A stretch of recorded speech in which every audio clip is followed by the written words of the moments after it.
Hello, hello, hello. Welcome to Inner Conquest, the world's greatest modern metaphysics channel. I'm your host, Jacob Edens, and today we're going to be discussing the proper way to instruct a fourth dimensional reality. So when we look at different things that hijack our attention or where we focus our awareness, you could categorize the phone as one of those things, right? It's really easy to look at the phone for a long time because it's engineered to be interesting and to have a bunch of stuff that keeps you entertained. So when we look at giving attention to something for a long time, that's focus. You want to adopt optimal perspective truths around everything in your life and assign it positive meaning. If you look at different theories, including, reality transurfing and how we can, quote unquote, shift to what you would call a different lifeline or a different template of experience, a lot of that is associated with the value and meaning that we assign things because, it's like the story where the two twins grew up with an alcoholic dad. And one of them became a millionaire, the other one became an alcoholic. And they asked him, why'd you become a millionaire? He's like, well, my dad was an alcoholic. I had no choice but to succeed. And then they asked the other guy, well, why'd you become an alcoholic? He's like, my dad was an alcoholic. I had no choice but to become an alcoholic.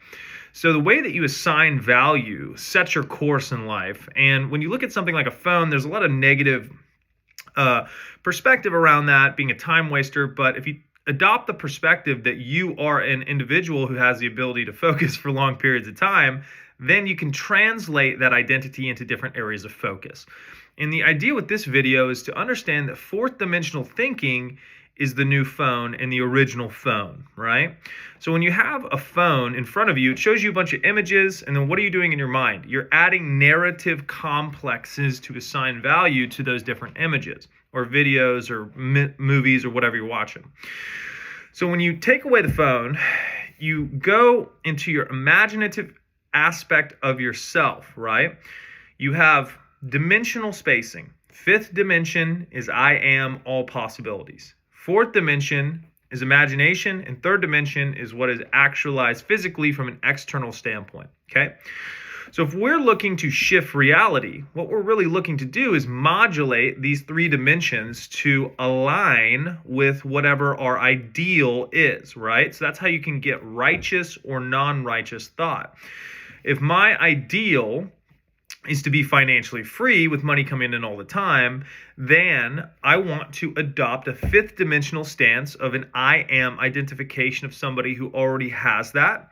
I want to focus my individualized awareness on a fourth dimensional reality, which includes thoughts and emotional states of being that individual and having that thing.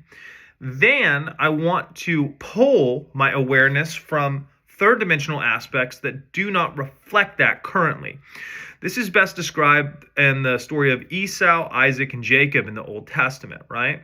Esau is categorized as hairy, tactile, represents third dimensional world. Isaac is blind, that's your I amness, your fifth dimension, all potentiality and possibility. You know yourself to be you, and you have the option to focus on anything that you want to focus on. Jacob is categorized as a smooth-skinned boy, which means that is your more subtle fourth dimensional realm, right? So say you have a reality in which you want to have $100 in the bank, right? Or $100 million. Let's make it 100 million because we're ballers on this channel. 100 million in the bank, and you look at your bank account and you have $17. That $17 is representative of Esau because what Esau does in the story is hunt, bring home the meat, and be hairy, right? So there's a tactile reality that Isaac, the father, can feel from a third dimensional standpoint that can validate that reality. Now, when you want to shift into somebody with 100 million, that reality doesn't currently exist in your third dimensional potentiality, right? You're not going to find it anywhere outside of you. It doesn't exist, okay? So you have to go internally into that fourth dimensional realm and see that possibility, that reality, and then you have to engage with it in the same way that you would engage with a third dimensional reality. Now, you can't engage with it physically from a third dimensional tactile standpoint, but you can engage with it through a spiritual sensational standpoint, meaning that in the story, Isaac feels Jacob, but he has a sheepskin over him so he feels real even though he himself is not physicalized yet, meaning that when he feels him, he gives him the birthright because of his ability to feel and sense that that reality is real over the third dimensional reality. What this demonstrates is that at any point in time, when you have an ideal and you see non-reflective third dimensional reality around you, you have a faculty of yourself that can go internally and add spiritual sensation to the reality that you want. Now, spiritual sensation is defined as utilizing what Neville Goddard would call as your inner man.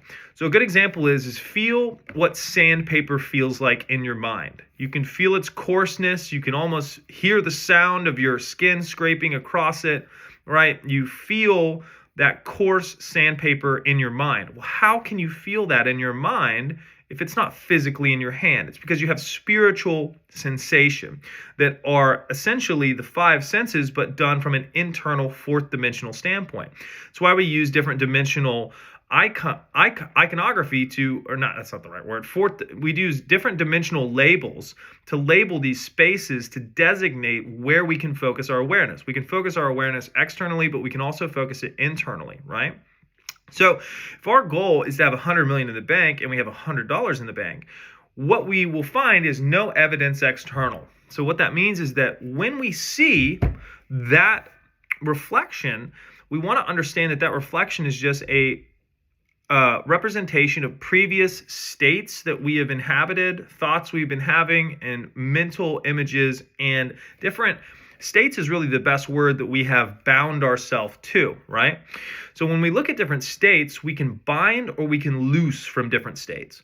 When we have a state of having what we want to bind to that. And how we bind to that state is by feeling into that wish fulfilled, by using the inner man, the inner senses, to feel the reality of that in opposition to the external world, which has already been manifest, which means manifest means from unseen to seen, meaning that this previous states that we've been dwelling in have produced an effect in the world from the root of all causation, which is the law of being.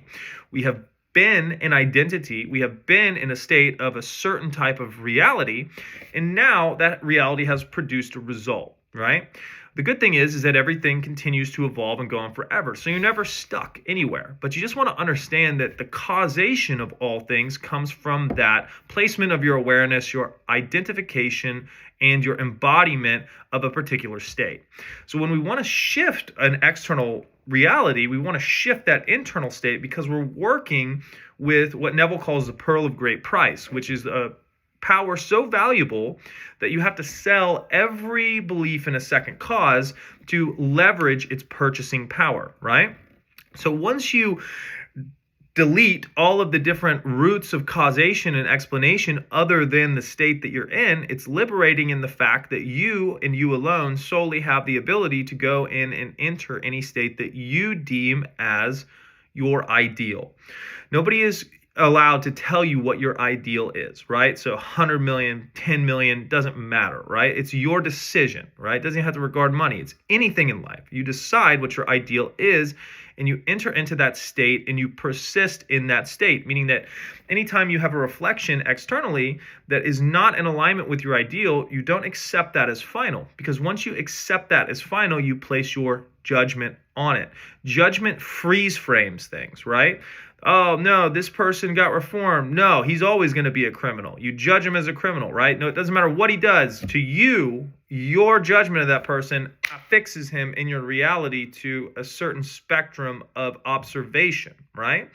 So when you don't judge things, you don't freeze frame them, right? You don't want to freeze frame anything that you don't want permanently. You just want to see it as part of a perfect unfolding, because if you reorient back to reality transurfing, assigning that positive meaning means that you're still on the journey and you can be internally fulfilled now through utilization of the inner man and using that spiritual sensation to feel the reality of your desired reality in opposition to what has currently manifest. And as you train yourself to do this more and more and more, you will understand that there are really two components to your mind that there's three actually, but if you master all three of these, it's very easy to do and it's much more enjoyable than looking at your phone all day. The first one is your visualization. You want to identify as someone who is a master of visualization, because whatever you say after I am, you become. What you think, you become, and what you focus on, you create. So first thing you want to do if you're identity shifting or mastering an identity is you want to identify as someone who is perfect at thinking and focusing. And the way that you become perfect at thinking and focusing is you think righteously, meaning that anytime you think, you want to think about who you are in relationship to the world, because you're an individualized consciousness, right? You're a soul. So anytime you think about something, you want to think as if you are the person who is having a fulfillment-based experience, right? So my goal, say, is 10 billion in the bank, right? And I look at my bank and it's only 1 billion, one measly billion. I would want to go, nope, that's not me. Reorient back to that fourth dimensional reality, see and place spiritual sensation on something like, a phone, and then read that number in my mind's eye, seeing that perfect visualization of what that would look like with the account, etc. Then I would want to layer in a narrative of, wow, I'm so happy and grateful that this is my common experience. Wow, I'm so happy and grateful about how easy this was to achieve. Wow, I'm so happy and grateful that this is my reality. So I'm saturating that imagery with a narrative component, which allows my subconscious to adopt it much easier. Now, the third one is you want to engage with a feeling state that would feel as if you had normalized that experience. Wow, this is normal. Okay, this is just how my life is. This is great. Isn't it wonderful, right? And you're feeling those feelings, you're seeing the image, and you're layering on a narrative that is now as if you want it to be. And as you engross yourself in that fourth dimensional reality, you simply indulge until you feel that you're satisfied with it, and then carry on about your day. Now, what can happen is that third dimensional reality can pop back up again, but it's just latent reverberations of the previous state that you've been engaged in. What you want to do is once again categorize that as an old dead reality, and then reorient back into that fourth dimensional reality and feel that real with spiritual sensation. The more that you train your mind to do this, nothing externally can affect you, because everything external is just the receipts, right? So you don't get upset when you have, a bad test score. You just go, well, let's take the test again, right? And you just keep reorienting, keep resaturating, and keep reorchestrating the scenes that you want to have. And the way that you can really adopt this, and the way that's really helped me, is to understand that if you use the affirmation, the 4D is your phone, you can focus on your phone for 7 hours straight if left to your own devices. So if you can make that mental shift of identification to where that fourth dimensional reality is now your new phone, so instead of grabbing your phone or looking at social media, you go back to that fourth dimensional reality and are rehashing, reorchestrating, and reorganizing all of the aspects of your life from that mental dimension to be principled in your ideal. Not only will you reinvigorate the entirety of your life, you will gain mastery over manifestation as a whole. So I hope you guys enjoyed the video. Feel free to leave comments for future videos that you'd like to see. Additionally, the Linktree has the Spartan 1 Human Optimization Program. Just watch the video before you sign up for it. Additionally, there is coaching and email support there as well if you'd like to work one-on-one with me. The most important thing I have to say today is go conquer, and I'll see you in the next one.